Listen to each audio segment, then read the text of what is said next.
Piensa. Bueno, hemos estado conversando mucho sobre lo que está pasando en el norte, lo que está pasando en el sur, particularmente lo que significan los estados de excepción en esas zonas, el despliegue, ¿no es cierto?, militar en la práctica en el sur, y para analizar lo que se refiere a esta prórroga nueva que se acaba de presentar por parte del gobierno, esta carta abierta de la coordinadora Arauco Mayeco, que se refirió a las nuevas medidas del gobierno, a la posible extensión y ampliación de este estado de excepción. Vamos a conversar con el historiador e investigador del Centro de Estudios Interculturales e Indígenas, Claudio Alvarado Licopi. ¿Cómo está, Claudio? Muy buenos días. Hola, buenos días. Profesor, ¿qué va a variar? Y esta es la pregunta que muchos se hacen, ¿no es cierto? En esa zona, en la medida que se siga extendiendo el estado de excepción, es más, en la medida que se siga ampliando el estado de excepción, ¿cómo va a poder cambiar la situación que se arrastra ya durante varios años? Sí, nada va a ocurrir. O sea, probablemente en la medida de que la forma de abordar esta problemática centenaria siga desarrollándose por intermedio de la vía militar, mediante la militarización de la zona, nada va a cambiar, ¿no? Simplemente profundiza, agudiza, extiende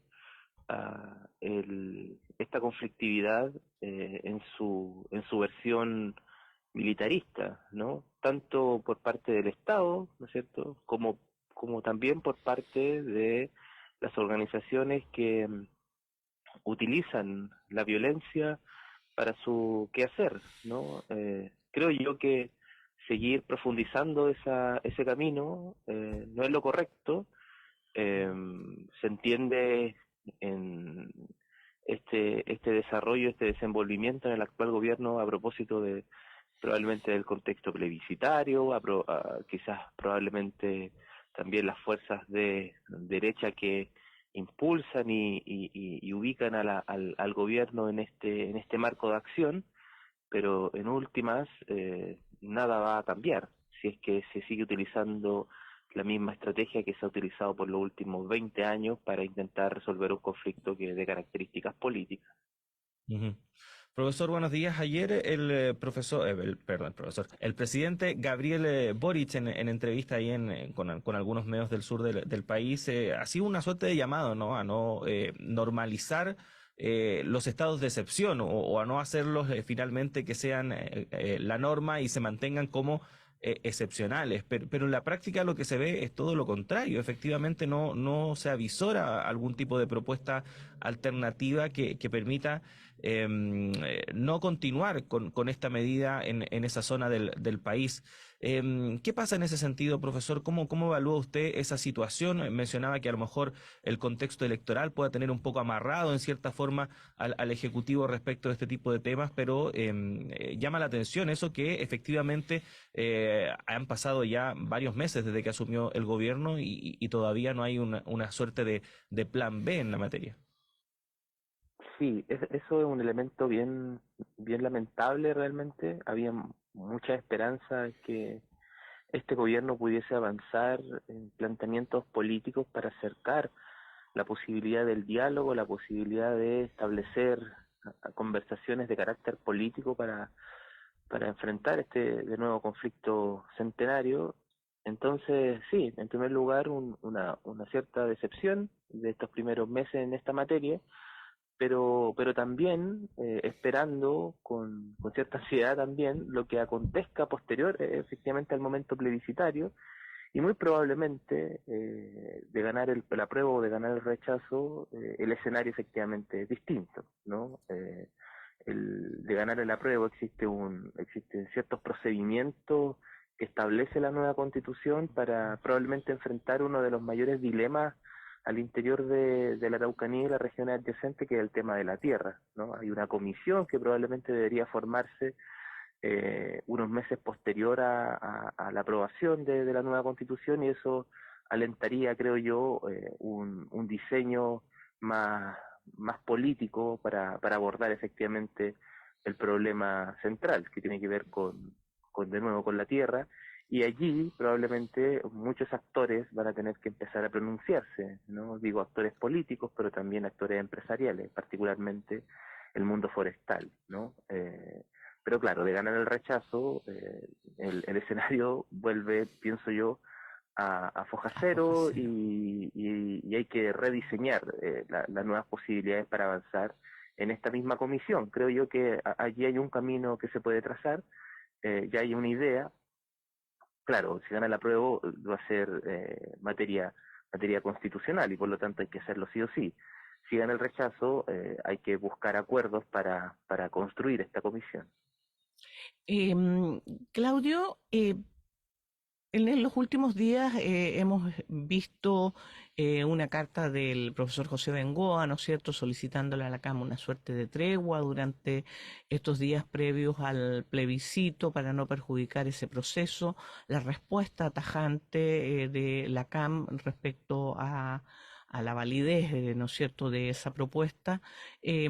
Y además nos hemos encontrado con declaraciones constantes, por lo menos de lo que es la coordinadora Arauco Mayeco, respecto a que ellos no son parte de este proceso y que la lucha por sus reivindicaciones va a continuar en los términos en los que se ha dado en el último tiempo. ¿Qué posibilidad de diálogo hay cuando hay ciertas organizaciones que plantean eso? Sí, eso también es muy lamentable del actual escenario. La existencia de sectores con perspectivas políticas, por supuesto, pero que abrazan la violencia política como quehacer, creo que no contribuye hoy efectivamente a ese camino de buscar diálogo y de buscar encuentros. Eh, Ahora, quiero comprenderlos, ¿no? ¿Por qué? Y probablemente en ese por qué, más allá de estar en desacuerdo con esa vía, digamos, del movimiento mapuche, um, creo que hay varios factores que probablemente podrían explicar ese porqué, ¿no? En primer lugar, se ha dicho, esto no es nuevo lo que digo, hay otros sectores también de la vía política rupturista que están utilizando también la violencia política y probablemente están presionando particularmente a la CAM, que en su momento se abrió incluso con Sebastián Piñera, en su momento a dialogar, y están siendo presionados, digamos, por izquierda, vamos a decir, ¿no? Entre comillas, por nuevas organizaciones, por nuevas visiones también al interior de este movimiento, y por lo tanto eh, no quedar fuera de ese mundo probablemente es una urgencia también que pueda llegar a tener la coordinadora. Por otra parte, eh, si pensamos en negociaciones políticas de este calibre, muy probablemente la CAM más bien quiera centrar en la conversación a otro mundo, al mundo de las forestales, ¿no? Y por lo tanto subir la apuesta pueda llegar a ser su lectura, ¿no?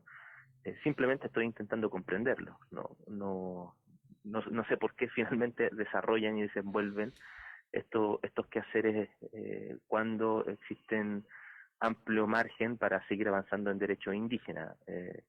Pero no quiero decir, no quiero pensar, no lo pienso, que simplemente es irracionalidad. Por supuesto hay razones políticas de sus lecturas que están haciendo de la realidad, y creo que al menos esos dos elementos pueden llegar a explicar mínimamente del por qué siguen desarrollando con tanta firmeza sus planteamientos hacia la violencia política, y no desenvuelven, que sería lo lógico, estrategias políticas para empezar también a ser parte de la conversación democrática a propósito de la nueva constitución, ¿no? Que sin duda abre brechas importantes para avanzar en derecho indígena y también en restitución territorial.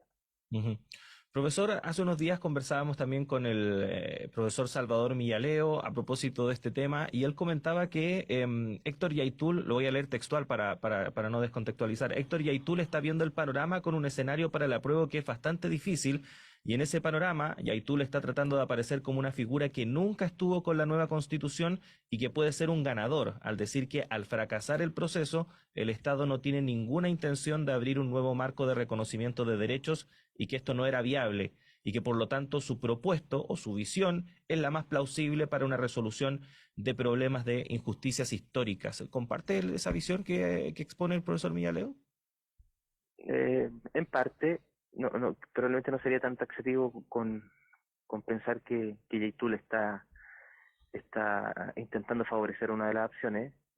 No lo dice así el profesor Salvador, pero hay gente que sí lo ha planteado, ¿no? Esto de que hay una intención al interior de la CAM por apostar por el rechazo, y eso en ningún caso no es así.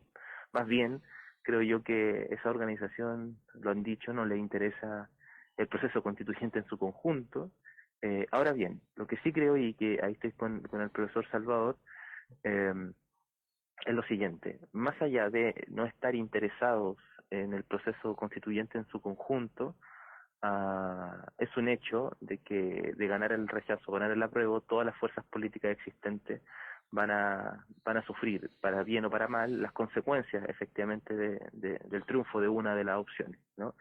Y es un hecho de que el rechazo al menos les da un punto político a la coordinadora, que sería el siguiente: si gana el rechazo, en Chile no existen posibilidades concretas para avanzar de manera democrática e institucional en las demandas centrales que ha planteado el movimiento mapuche durante los últimos 30 años, ¿no? Tierra y autodeterminación, territorio y autodeterminación. Por lo tanto, claro, al no haber ninguna posibilidad de avanzar institucional y democráticamente, al menos tienen un punto político, ¿no? Que defender, ¿no? Si gana el rechazo, ellos van a probablemente decir, ¿no? ¿Vieron? No es posible en este país avanzar si no es por intermedio de la violencia política. Entonces, eh, yo creo que a la coordinadora efectivamente no le interesa el proceso constituyente en su conjunto, pero el triunfo de una de las opciones, sin duda, puede marcar la narrativa, ¿no? Del movimiento, y la narrativa también de la relación entre el Estado y el pueblo mapuche. Sí, o sea, entendiendo eso, profesor, podríamos decir que le resulta funcional finalmente el triunfo del rechazo a las posiciones de la CAM. Pero Eh, justamente a propósito de esto y de lo funcional que le puede, más allá de que le interese o no, que le termine resultando muy funcional para pa su narrativa, como dice usted, a la CAM, el triunfo del rechazo, ¿qué pasa con el resto del pueblo mapuche? Yo, y esta es una percepción muy personal, tengo la sensación de que ocupa espacio mediático y da proyecta la idea de que es el grueso o la gran mayoría del pueblo mapuche el que está en posiciones como la de la CAM, y uno se pregunta qué dicen, qué opinan el resto de los grupos. Con ellos no hay conversaciones, no están organizados. ¿Qué pasa? Sí, es una interesante pregunta. Yo creo que es la pregunta que debemos comenzar a hacernosla, y los medios deberían precisamente empezar a hacerla, y también a visibilizar efectivamente todas aquellas otras posibilidades que se han abierto desde décadas, pero que hoy día probablemente tienen una mínima más visibilidad que antes a propósito del proceso constituyente.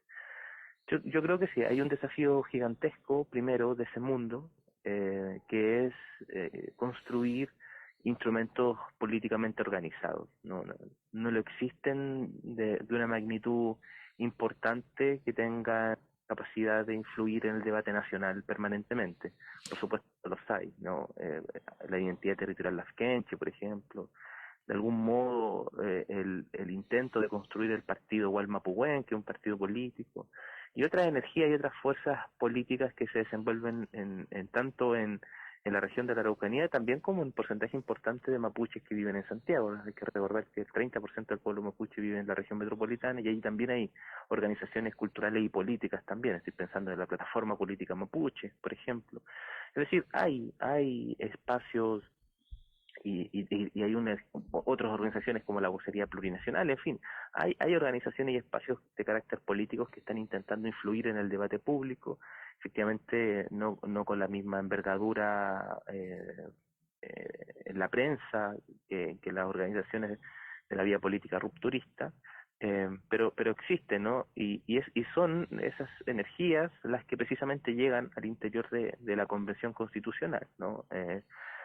Qué sé yo, desde Rosa Catrileo, Adolfo Millagur, Elisa Loncón, etcétera, pertenecen a este movimiento de características políticas, e incluso hay algunos ceremis, ¿no? En la región de la Araucanía, particularmente en salud, en cultura, en agricultura, que provienen también del movimiento mapuche, ¿no? Que también es parte actualmente del gobierno. Entonces ahí hay elementos muy interesantes a comenzar a observar, a discutir, eh, y que abren posibilidades para edificar precisamente esta vía política democrática, ¿no? Del movimiento mapuche, que tiene varias décadas realmente, ¿no? Hay una historia muy interesante en torno a eso, no quiero tener tiempo para comentarla en profundidad, pero existe, y mi punto de vista es uno de los grandes desafíos tanto del movimiento, pero también de la prensa y también de los diversos sectores sociales y políticos en Chile, que comiencen a dar visibilidad y a comenzar a dialogar también con este mundo. Ujú. Estamos conversando a esta hora de la mañana con el historiador e investigador del Centro de Estudios Interculturales e Indígenas, el profesor Claudio Alvarado Lincopi, a propósito de la situación que se vive en el sur de nuestro país. Hoy, recordemos, se vota esta prórroga del estado de excepción constitucional en la región de la Araucanía, también en parte de la región del Biobío, y durante esta semana, incluso el jueves, podría haber novedades de que este estado de excepción constitucional se extienda a, no sé si a la totalidad de la región de los ríos, pero por lo menos a algunas comunas.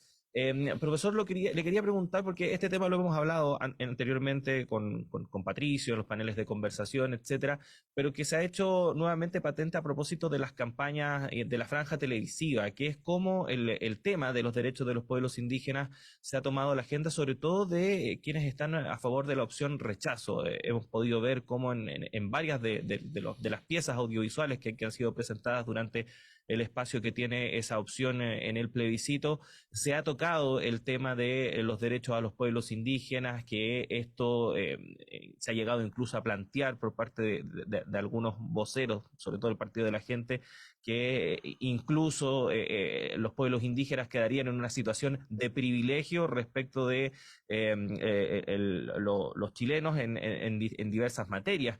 Le quería pedir una reflexión al respecto, porque efectivamente ha sido algo que ha marcado esta campaña, que se ha agudizado también con el tema de la franja televisiva, pero que llama bastante la atención considerando los discursos previos, ¿no? Que diversos sectores han dicho que están a favor del reconocimiento de los pueblos indígenas, etcétera, etcétera, pero ha sido una dicotomía, ¿no? Que se ha visto durante este proceso. ¿Cómo lo ha visto usted?